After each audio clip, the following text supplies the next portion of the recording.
How the heck are you guys? I am Fastidious. Welcome to the channel. A quick casual video today where I want to talk about all the new things that have arrived in game this week and the other upcoming things that we should be thinking about. This is a style video I used to do with some frequency, haven't felt the need to do it so much nowadays, but I've gotten a lot of requests lately from people saying they liked those kind of videos and they want more. So let's do it. I always used to start those old videos by discussing which Soulstones were available in the Awakening shop. So let's kick it off there today. If you guys do not know, we get 2, sometimes 3 legendary hero Soulstones specific to those heroes in the Awakening shop each week. It alternates every other week, whether we get 2 or 3. This is a 2-week. On the 3 weeks, the third Soulstone that they make available will be like a special one. So this will be a Soulstone from a 200 guaranteed limited unit or an ancient exclusive or a legendary lord. They're pretty expensive. They're pretty pricey. I think it's at 3,000. I think that's what they're charging you. So it's something you definitely have to, or 3,000 for the lord. I want to say it's 2,400 for the non-lords, but regardless, it's a huge amount of currency you have to spend. That's a lot of Awakening tokens. You can see right now I have 475. I could have more if and when I sell off the couple dupes here. Like I think these Magdas are all dupes. I don't really care because there's nothing I'm really looking to buy. And when there is something, I'll get it for 400 and I already have over 400. But for you guys, is the Nyx Soulstone worth it or is the Vierna Soulstone worth it? Let's start with the easy answer. Vierna is a phenomenal hero, but Vierna's Soulstones are not valuable because her awakenings are very whatever.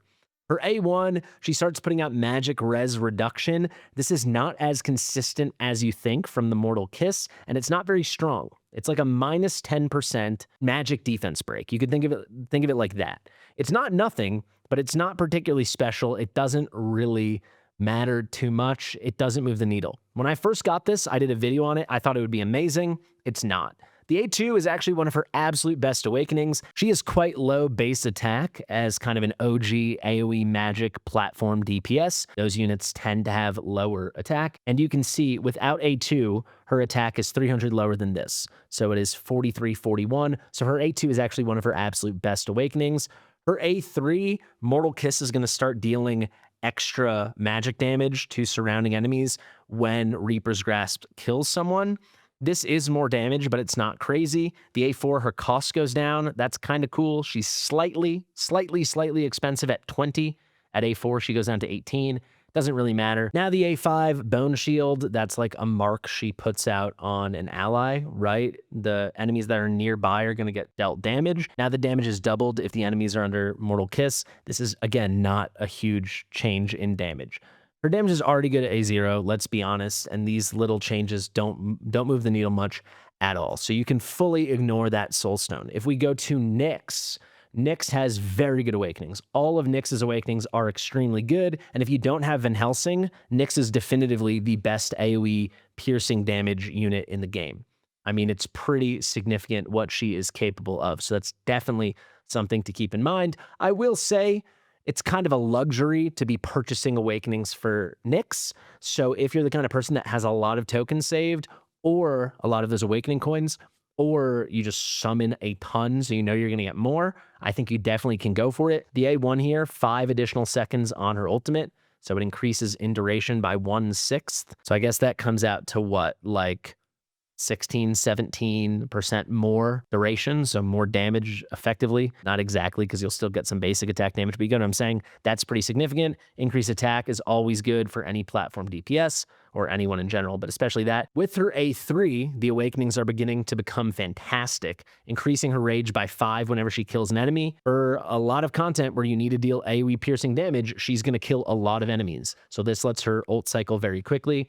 At A4, +2 rage regen off of her basic attacks. +2 is not nothing. This does help her cycle faster, but frankly, after the A3, she can cycle really fast. And finally, the A5, this is pretty major. All of her basic attacks have a 50-50 chance to deal double damage. So half the time, all of her attacks are dealing double damage because her ultimate just soups up her basic attacks. So if you're close to the A3 or the A5, I think you can definitely snag it. If you're in it for the long haul and you summon a lot, you can definitely pick up any of these awakenings as they're all stepping stones to the A5. I would say Nyx has some of the better awakenings for a normal unit in this game.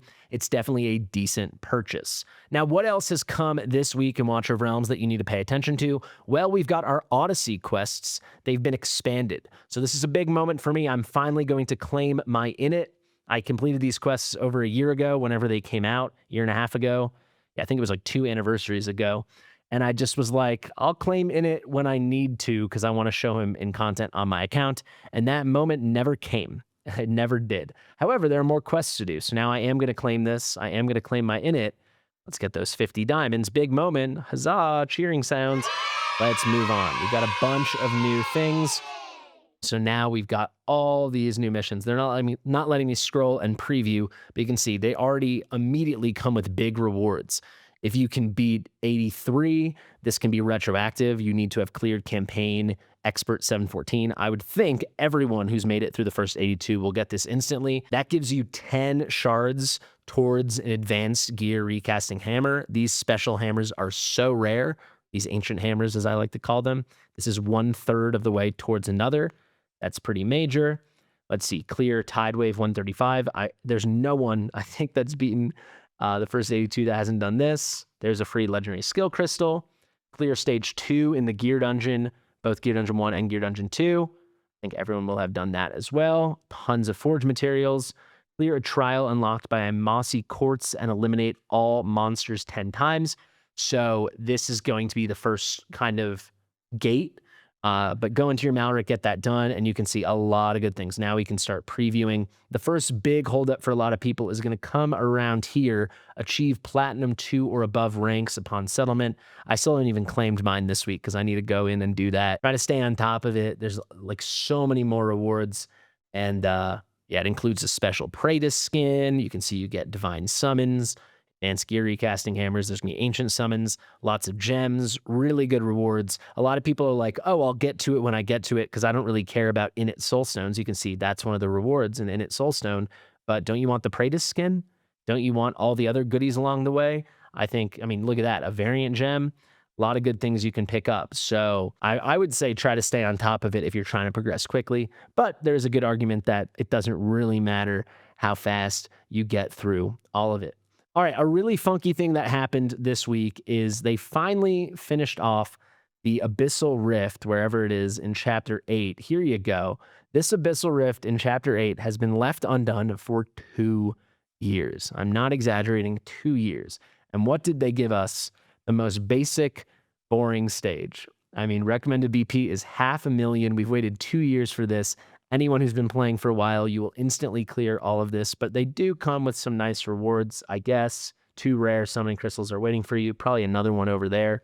I found this kind of silly and laughable. You've heard me talk about it already. You're going to hear a lot more about it over the next coming days. Tomorrow, I'll be talking about Night ARLOTT, and the next day, I'll be talking about Nastia even more. But this weekend, we're in big banners, right? Big, sexy banners.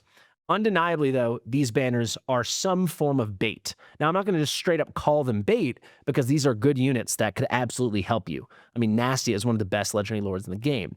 But some really big exclusive things are coming, right? We do know the time-limited Assassin's Creed collab event should be coming in the next month or 2.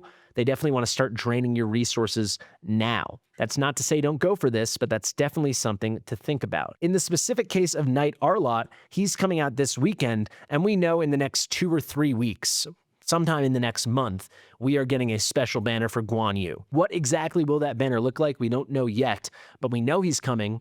I've tested him a lot now. He is completely phenomenal, and he will be far more important for 99.9% of accounts than Night ARLOTT. That's not to say Night ARLOTT isn't a super high potential tank and won't instantly be one of the better tanks in the game. He's very good in Malric. He's got a lot of GVG defense potential. He'll be amazing in the tank codex, right? The Hellfire Emperor.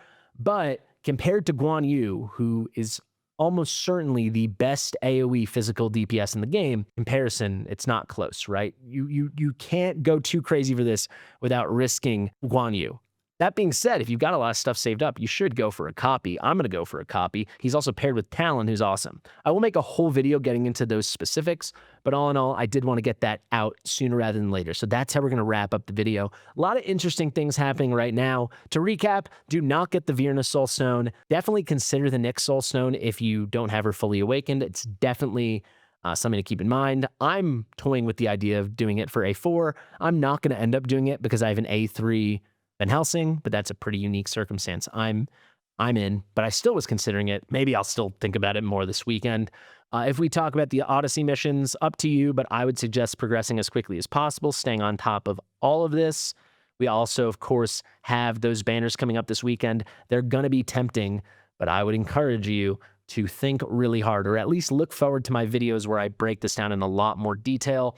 Tomorrow, I'll have a Should You Summon on the Night ARLOTT banner, where I will explain my plans for the banner and my plans for Guan Yu, also my predictions as to when Guan Yu could be arriving. And then on Friday, the day before Saturday, when we get the nastiest Sargok banner, I'll do a Should You Summon for that. And I will really talk you through all the upcoming ancient things we know about and the things that could be coming. I'll give some predictions as to when things will arrive. I think that's going to be a pretty important video because a lot of people will benefit from picking up Nastia if you can get her, but you don't want to stretch yourself too thin because we might have new lords coming. We certainly are going to have some special ancient exclusive of the Assassin's Creed collab coming. There's a lot to think about. So thank you so much for watching. I've been Fastidious. If you like my stuff, please give the video a big thumbs up, share it with your mother, and I'll see you real soon. Bye.